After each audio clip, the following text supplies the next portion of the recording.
तब्दीली के साथ बदलते भारत की शान।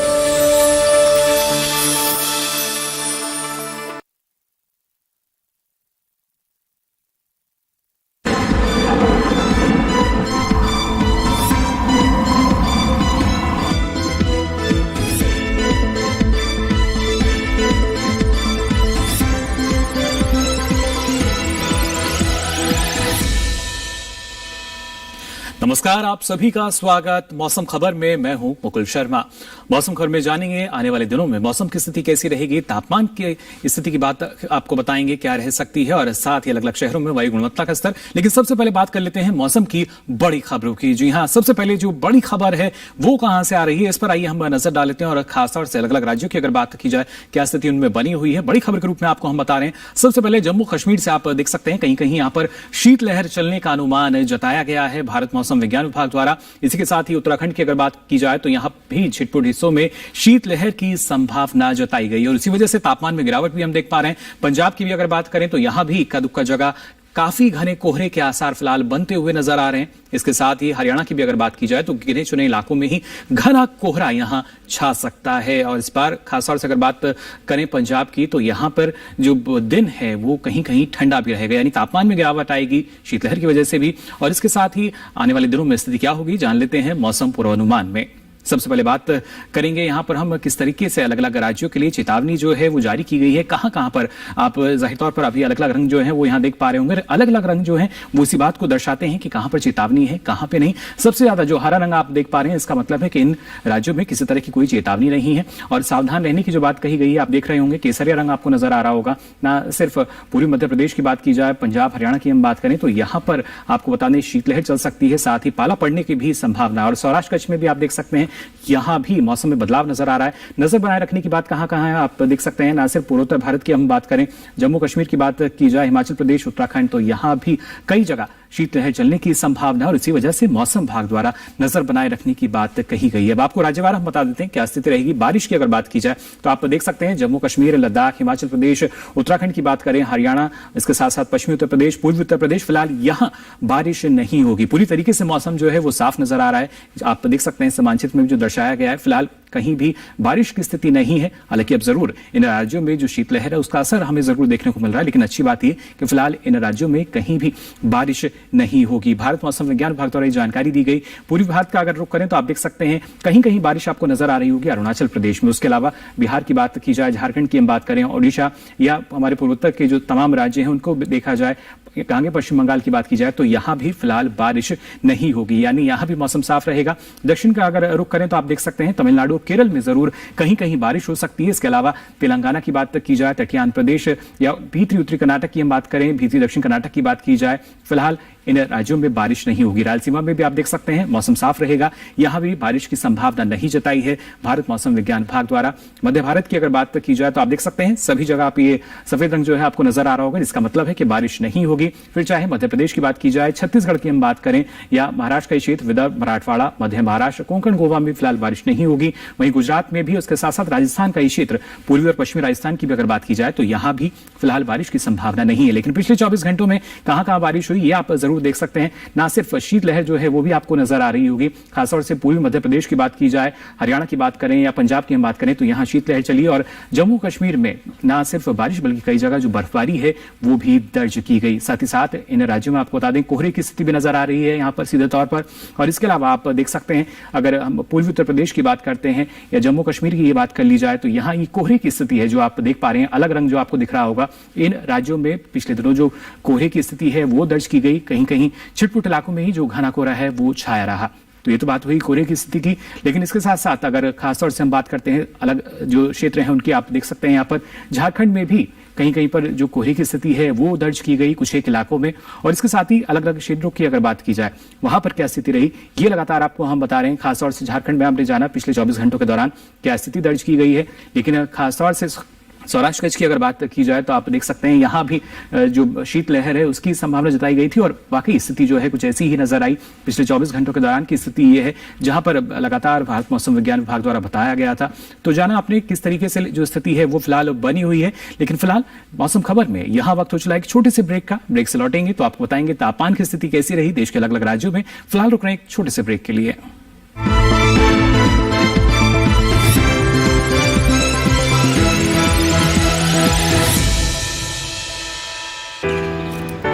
My journey of insurance and investments began at the same time when I invested in LIC SEEP. In this fast-moving world, SEEP can balance your funds with security and growth. SEEP will take care of the ups and downs of the market and will give you fruitful results so that you enjoy the ride. And when SEEP is with you, you can soar high. LIC's unit-linked insurance plan SEEP offers savings and protection so that you can soar high in your life. LIC, हर पल आपके साथ। माँ कब आएगा? अभी आएगा। अरे बोलो ना माँ कब आएगा? बोला ना अभी आ जाएगा। ये ले आ गया कुआं। अरे कुआं नहीं माँ, हमारे घर नल से जल कब आएगा? नल से जल? अरे गुड्डी बहुत जल्दी आएगा पानी। जल जीवन मिशन आ चुका है। हम 1 कदम उठाएंगे तो सरकार 10 कदम उठाएगी। सच? तुम्हारे मुंह में घी शक्कर। घी शक्कर नहीं माँ, स्वच्छ जल। 2024 तक देश के सभी 19 करोड़ घरों में पहुंचेगा पीने का साफ पानी। अब होगा हर घर जल। जल जीवन मिशन, जल शक्ति मंत्रालय, भारत सरकार।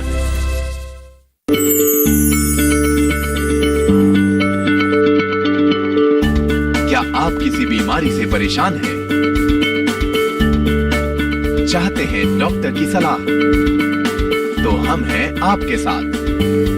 बताएंगे आपको जीने की राह। समस्याएं आपकी, समाधान देश के मशहूर विशेषज्ञों के। घर बैठे बात करें देश के जाने माने डॉक्टरों से। हमारे लाइव प्रोग्राम स्वस्थ किसान में हर शनिवार शाम 6 बजे से 7 बजे तक।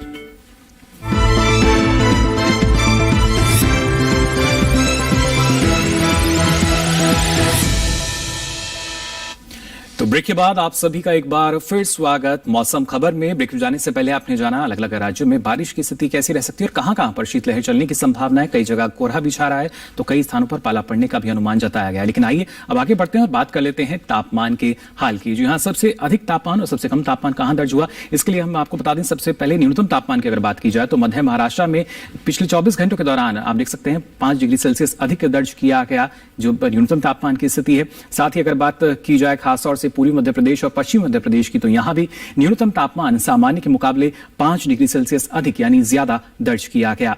इसी के साथ अगर पूर्वी उत्तर प्रदेश की बात की जाए तो यहां पर न्यूनतम तापमान सामान्य के मुकाबले 1 से 3 डिग्री सेल्सियस अधिक यानी ज्यादा दर्ज हुआ। साथ ही अगर बात की जाए खासतौर से तमिलनाडु और रायलसीमा की तो आप देख सकते हैं यहां भी न्यूनतम तापमान सामान्य के मुकाबले 1 से 3 डिग्री सेल्सियस अधिक यानी ज्यादा दर्ज किया गया।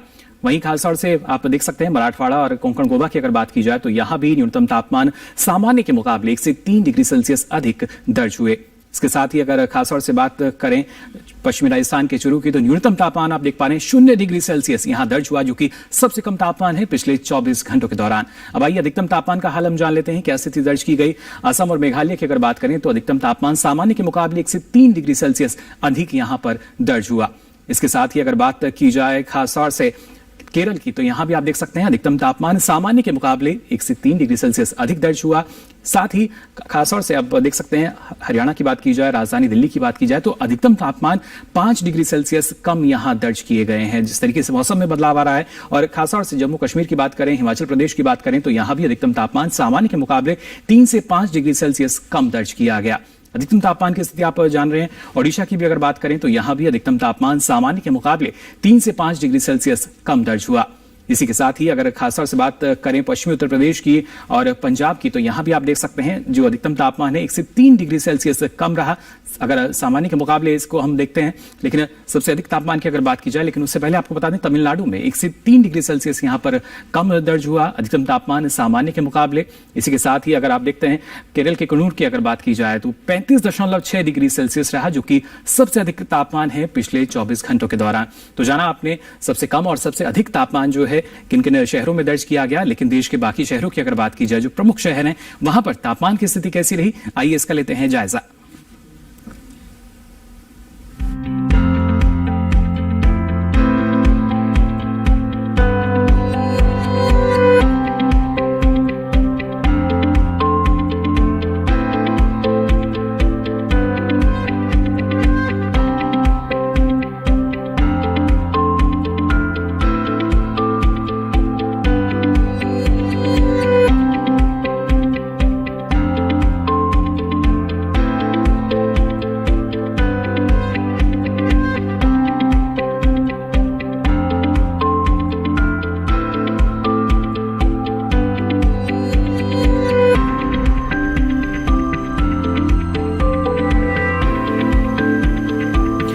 प्रमुख शहरों में अधिकतम और न्यूनतम तापमान की स्थिति क्या दर्ज की गई, ये आपने जाना मौसम खबर में। यहां फिलहाल वक्त हो चला एक और छोटे से ब्रेक का। ब्रेक से लौटेंगे तो आपको बताएंगे प्रमुख शहरों में वायु की गुणवत्ता का स्तर कैसा बना हुआ है और पर्यटन के लिहाज से अलग अलग शहरों में मौसम कैसा बना रहेगा। लेकिन यहां फिलहाल रुकने एक छोटे से ब्रेक के लिए।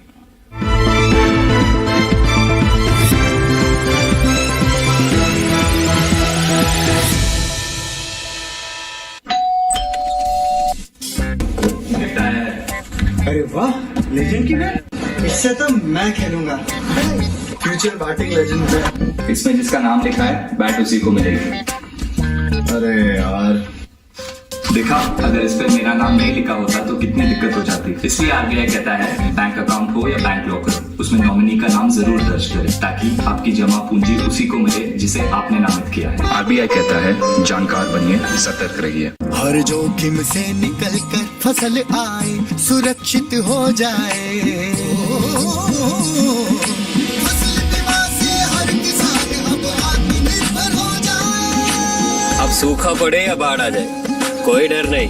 अब ओले पड़े या कीट पतंगे फसल खा जाए, कोई फिक्र नहीं। अब कैसी भी आपदा हमारी फसल पे आ जाए, क्षति होने पर हमारे दावों का उचित भुगतान मिलता है, क्योंकि हमने लिया है प्रधानमंत्री फसल बीमा। बुआई से फसल कटाई तक हर जोखिम का दावा, न्यूनतम प्रीमियम पर अधिकतम भुगतान का वादा। योजना से हर साल जुड़ रहे हैं 5 करोड़ से ज्यादा किसान। अब आपकी है बारी। नजदीकी कृषि कार्यालय, सहकारी समिति, बैंक शाखा, अधिकृत बीमा कंपनी या जन सेवा केंद्र में स्वेच्छा से करा सकते हैं पंजीकरण। फसल बीमा पोर्टल या फसल बीमा ऐप द्वारा भी किया जा सकता है पंजीकरण। प्रधानमंत्री फसल बीमा योजना, आपकी फसलों का संपूर्ण सुरक्षा कवच। कृषि एवं किसान कल्याण मंत्रालय, भारत सरकार। जानेंगे क्या है किसानों का हाल। हम पहुंचेंगे आपके गांव। मिलेगा सरकारी योजनाओं का ज्ञान। जब लगेगी चौपाल, देखिए चौपाल चर्चा, सोमवार से शुक्रवार सुबह 9 बजे सिर्फ दूरदर्शन किसान पर।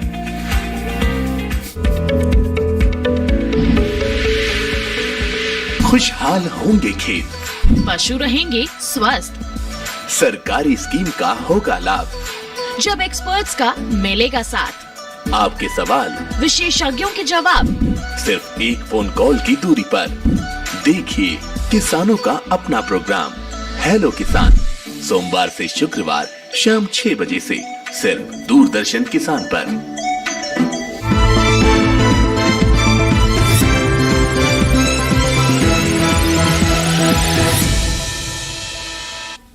ब्रेक के बाद आप सभी का एक बार फिर स्वागत मौसम खबर में। ब्रेक में जाने से पहले आपने जाना तापमान की स्थिति कैसी रही, लेकिन अब आइए बात करते हैं प्रमुख शहरों में वायु की गुणवत्ता कैसी बनी हुई है। जी हां, वायु गुणवत्ता सूचकांक के आधार पर आपको बताएंगे अलग अलग शहरों में वायु की गुणवत्ता कैसी है। राजधानी दिल्ली में आप देख सकते हैं 325 दर्ज की गई, जो कि जाहिर तौर पर एक खराब स्थिति हम मान सकते हैं वायु की गुणवत्ता की। लखनऊ की अगर बात की जाए तो 311 रहा गुणवत्ता सूचकांक, जो कि एक खराब स्थिति है अगर देखा जाए तो वायु काफी प्रदूषित।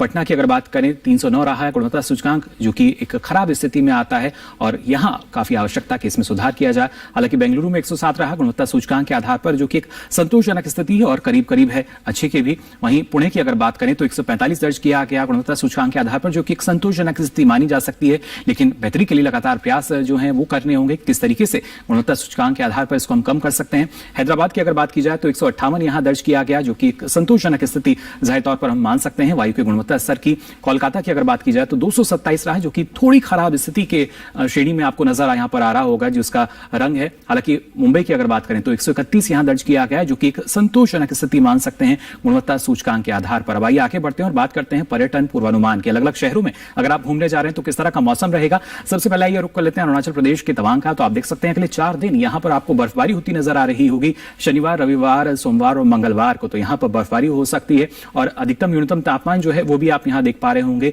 तो फिलहाल बर्फबारी की यहां संभावना है। ऐसे में आपको निश्चय करना होगा कि आप यहां जाना पसंद करेंगे या नहीं। और इसके साथ साथ देखिए अधिकतम और न्यूनतम तापमान भी हम आपको बता रहे हैं कि किस तरीके से जो अगले 4 दिन का तापमान है वो रह सकता है। तो उसी हिसाब से आप अपनी जो योजना है वो बनाएं। हिमाचल प्रदेश के कुल्लू की अगर बात की जाए तो आप देख सकते हैं शनिवार, रविवार, सोमवार, मंगलवार यहाँ कुछ एक जगह जो है वैसे तो मौसम पूरी तरीके से साफ ही रहेगा, लेकिन कहीं कहीं छोटे मोटे जो बादल हैं वो जरूर आ सकते हैं। और जो न्यूनतम तापमान है वो 3 डिग्री सेल्सियस रह सकता है, जबकि अधिकतम तापमान जो है 19 डिग्री सेल्सियस आसपास रहने की संभावना जताई गई है। तो यहाँ पर अगर आप जाना चाहते हैं तो बेझिझक जा सकते हैं। फिलहाल अगर पर्यटन के लिहाज से काफी बड़ी संख्या में जो पर्यटक हैं यहाँ पहुंचते हैं। लेकिन आइए अब जम्मू कश्मीर के श्रीनगर का अगर हम रुख कर लें तो आप यहाँ भी देख सकते हैं पूरी तरीके से मौसम साफ नजर आ रहा है अगले 4 दिनों के लिए, शनिवार, रविवार, सोमवार, मंगलवार। और जो न्यूनतम तापमान है -4 डिग्री सेल्सियस, जबकि अधिकतम तापमान 10 डिग्री सेल्सियस है। और काफी पर्यटक जो हैं यहाँ भी पहुंचते हैं। अगर आप भी यहाँ जाने का मन बना रहे हैं तो फिलहाल अगले 4 दिन मौसम पूरी तरीके से साफ रहेगा, आप भी यहाँ पर जा सकते हैं और आनंद ले सकते हैं। इसी के साथ ही अगर आप अब रुक कर रहे हैं किसी दूसरे शहर का, जी हाँ, आंध्र प्रदेश के अमरावती की अगर बात की जाए तो आप देख सकते हैं अगले 4 दिन यहाँ पर वैसे तो मौसम साफ रहेगा, लेकिन कुछ एक जगह जो बादल हैं वो जरूर छाए रह सकते हैं, ज्यादा नहीं होंगे। हालांकि जो अधिकतम तापमान है वो आप देख सकते हैं 28 से 29 डिग्री सेल्सियस के आसपास रहेगा, जबकि न्यूनतम तापमान 17 से 18 डिग्री सेल्सियस के आसपास रह सकता है। ये बेहद जरूरी, जब भी आप कहीं जाते हैं तो वहां के मौसम की पूरी जानकारी आपको होनी चाहिए। और उसके साथ साथ जो तापमान की स्थिति है वो भी हम आपको बता रहे हैं यहाँ पर क्या रह सकती है। साथ ही गुजरात के पोरबंदर की अगर हम बात करें तो आप यहाँ भी देख सकते हैं अगले 4 दिन जो मौसम है पूरी तरीके से साफ नजर आ रहा है। शनिवार, रविवार, सोमवार, मंगलवार, अगले 4 दिन अगर आप यहाँ जाना चाहते हैं तो बेझिझक जा सकते हैं। साथ ही अधिकतम तापमान जो है वो आप देख सकते हैं किस तरीके से उसमें आपको इजाफा होता नजर आ रहा होगा, जबकि न्यूनतम तापमान जो है वहां भी इजाफा जो है सीधे तौर पर हमें नजर आ रहा है। पहले दिन आप देख सकते हैं 11, जबकि अगले दिन वो 12 नजर आएगा, जबकि मंगलवार तक 13 डिग्री तक पहुंच सकता है। बिहार के नालंदा की अगर बात की जाए तो आप देख सकते हैं यहाँ पर जरूर बादल छाए रहेंगे अगले 4 दिनों में। अगर खासतौर से बात करें शनिवार, रविवार, सोमवार, मंगलवार, और उसके साथ साथ कोहरे की जो स्थिति है वो जाहिर तौर पर यहाँ पर बनी रहेगी। जिस तरीके से भारत मौसम विज्ञान विभाग ने जानकारी दी है अगले 4 दिन यहाँ पर कोहरे की स्थिति रह सकती है। और ऐसे में जरूरी यही कि आप लगातार जो जानकारी है वो जरूर लें। और उसके साथ साथ अधिकतम न्यूनतम तापमान का हाल भी हम आपको बता रहे हैं, कैसे जो तापमान है उसमें बदलाव आता है। हरियाणा के कुरुक्षेत्र की अगर बात की जाए तो शनिवार में आप देख पा रहे हैं कि यहाँ पर जो कोहरा है वो छाया रह सकता है, जबकि रविवार, सोमवार और मंगलवार को मौसम पूरी तरीके से साफ रहेगा। लेकिन शनिवार को जरूर यहाँ कोहरा छाया रहने का अनुमान जताया गया है। कुछ एक इलाकों में जो घना कोहरा है वो छा सकता है। हालांकि जो न्यूनतम तापमान है वो भी 5 से 6 डिग्री सेल्सियस के आसपास रहेगा और अधिकतम तापमान 19 से 20 डिग्री सेल्सियस रहने की संभावना जताई गई है। वहीं मिजोरम के आइजोल की अगर बात की जाए तो आप देख सकते हैं यहाँ भी अगले 4 दिन घना कोहरा जो है वो छाया रह सकता है। और खासतौर से अगर न्यूनतम तापमान की बात करें तो 7 से 8 डिग्री सेल्सियस रहने का अनुमान है, जबकि अधिकतम तापमान जो है वो 21 से 23 डिग्री सेल्सियस के आसपास बीच में रह सकता है। अलग अलग क्षेत्रों की अगर आइजोल की हम बात करते हैं, लेकिन घूमने के लिहाज से अगर आप देखें तो सावधानी पूर्वक जाएं, क्योंकि इन क्षेत्रों में कोहरे की संभावना जताई गई है भारत मौसम विज्ञान विभाग द्वारा। साथ ही मध्य प्रदेश के सांची की अगर बात की जाए तो आप देख सकते हैं यहाँ भी कोहरे की जो स्थिति है वो आप देख पा रहे होंगे क्या स्थिति बनी हुई है। साथ ही न्यूनतम तापमान की बात करें तो 10 से 11 डिग्री सेल्सियस रह सकता है, जबकि अधिकतम तापमान 27 से 28 डिग्री सेल्सियस रहने का अनुमान है। जबकि बाकी 4 दिन में सबसे महत्वपूर्ण यही है कि यहाँ पे खास क्या है, यानी कोहरे की स्थिति जो है वो अगले 4 दिन यहाँ नजर आ सकती है, जिस तरीके से अनुमान जताया गया है भारत मौसम विज्ञान विभाग द्वारा। उत्तर प्रदेश के वाराणसी की अगर बात करें तो यहाँ भी देखिए किस तरह से जो भारी संख्या में पर्यटक पहुंचते हैं, लेकिन अगले 4 दिन यहाँ कोहरे की स्थिति फिलहाल बनी हुई है। जबकि जो तापमान है वो हम कह सकते हैं सामान्य नजर आ रहे हैं, कुछ बड़ा बदलाव तापमान में नहीं होगा। न्यूनतम तापमान जो है 7 से 8 डिग्री सेल्सियस रह सकता है, जबकि अधिकतम तापमान 22 से 23 डिग्री सेल्सियस रहने का अनुमान जताया गया है। तो अगले 4 दिन अगर आप यहां जाना चाहते हैं तो जा सकते हैं जरूर, लेकिन कोहरा आपको जरूर मिलेगा। तो ये तो बात हुई अलग अलग शहरों में जो स्थिति रहेगी पर्यटन के लिहाज से। अब आइए आगे बढ़ते हैं और अलग अलग शहरों की अगर बात की जाए, अलग अलग राज्यों की अगर बात की जाए, क्योंकि मौसम का जो असर है वो सीधे तौर पर हमारी फसलों पर भी पड़ता है। किस तरह का असर हो सकता है और ऐसे में किसानों को क्या करना चाहिए, आइए जान लेते हैं इस रिपोर्ट में। जम्मू कश्मीर में गेहूं की बुवाई करें, गेहूं के खेत में सिंचाई करते रहें, गेहूं के खेत में निराई भी कर सकते हैं। साथ ही सरसों के खेत में निराई और गुड़ाई कर लें। सरसों के खेत से जल निकासी की उचित व्यवस्था करें। यहाँ गोभी के खेत में भी निराई और गुड़ाई कर सकते हैं। अभी तिल के खेत में निराई और गुड़ाई करें। जम्मू कश्मीर में प्याज के खेत में पर्याप्त नमी बनाए रखें। वहीं प्याज की रोपाई कर सकते हैं। इसके अलावा चने के खेत में निराई करने का सही समय है। किसान मटर के खेत में निराई करते रहें। मटर के खेत से पानी की निकासी का प्रबंध कर सकते हैं। जम्मू कश्मीर में लहसुन की रोपाई कर लें। उत्तराखंड में गेहूं के खेत में सिंचाई कर लें। गेहूं के खेत में निराई और गुड़ाई करते रहें। किसान आलू के खेत में जरूरी उर्वरक डालें। वहीं गन्ने के खेत में सिंचाई कर सकते हैं। गन्ने के खेत में निराई और गुड़ाई भी करें। गन्ने की कटाई करते रहें। इसके साथ ही अरहर के खेत में पर्याप्त नमी बनाए रखें। अरहर के खेत में सिंचाई करते रहें। उत्तराखंड में तिल के खेत में निराई और गुड़ाई कर सकते हैं। किसान काबुली चने की बुवाई कर लें। काबुली चने के खेत में निराई और गुड़ाई करने का समय उपयुक्त है। साथ ही गाजर के खेत में जरूरी उर्वरक का प्रयोग करें। उत्तराखंड में गाजर के खेत में पर्याप्त नमी बनाए रखें। तो जाना आपने किन किन बातों का ख्याल आपको रखना होगा और साथ ही इन फसलों के अलावा हमारे किसान अगर पालक की खेती करना चाहते हैं तो उन्हें किन बातों का ख्याल रखना चाहिए, किस तरह की सावधानी रखनी चाहिए, ये जानकारी आपको हम दे रहे हैं आज की फसल में। आइए जानकारी लेते हैं पालक की खेती से संबंधित। इस समय पालक की बुआई की जा सकती है। पालक को मैदानी और पहाड़ी दोनों क्षेत्रों में बोया जा सकता है। मैदानी इलाकों में सर्दी के मौसम में ये ज्यादा बोई जाती है। वैसे तो इसे किसी भी प्रकार की मिट्टी में बोया जा सकता है, फिर भी दोमट मिट्टी इसके लिए सर्वोत्तम मानी जाती है। अलग अलग राज्यों के लिए अलग अलग किस्में हैं। किसान वैज्ञानिकों से सलाह लेकर बीज का चुनाव कर सकते हैं। अच्छी नमी से बुआई करने पर तुरंत सिंचाई की जरूरत नहीं पड़ती। फिर भी बुआई के 8 से 10 दिन बाद सिंचाई करना आवश्यक है। इसके बाद 10 से 15 दिन के अंतराल पर सिंचाई करते रहें। पत्तियों की हर कटाई के बाद सिंचाई करना न भूलें। खरपतवार नियंत्रण के लिए बोने के 15 से 20 दिन बाद पहले निराई गुड़ाई कर दें। पालक के लिए 2 से 3 बार निराई गुड़ाई करनी चाहिए। पत्तेदार सब्जियों में आमतौर पर बीमारी नहीं लगती, फिर भी अगर बीमारी लग जाए तो कटाई के बाद दवा छिड़कें ताकि पत्तियों पर दवाई का असर ना हो। वैसे पालक में सर्कोस्पोरा लीफ स्पॉट और डंपिंग ऑफ जैसी बीमारियों की आशंका रहती है। लीफ माइनर, चैंपा, माहू और इल्ली जैसे कीट पालक की पत्तियों को नुकसान पहुंचा सकते हैं। बचाव के लिए विशेषज्ञों की सलाह पर उचित दवाएं छिड़कें। ध्यान रखें कि फसल में किसी भी प्रकार की दवा का छिड़काव करने से पहले कृषि विशेषज्ञों से सलाह जरूर लें। पालक की 1 हेक्टेयर में 80 से 100 क्विंटल तक पैदावार होती है। इसे कई बार काटा जा सकता है।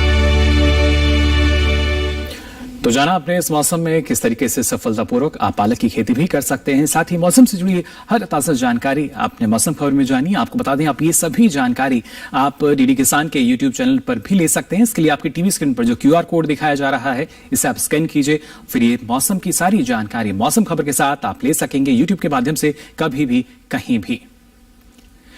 तो फिलहाल के लिए मौसम खबर में बस इतना ही। मौसम की ताजा जानकारी लेकर फिर होंगे हाजिर, तब तक के लिए दीजिए इजाजत। नमस्कार।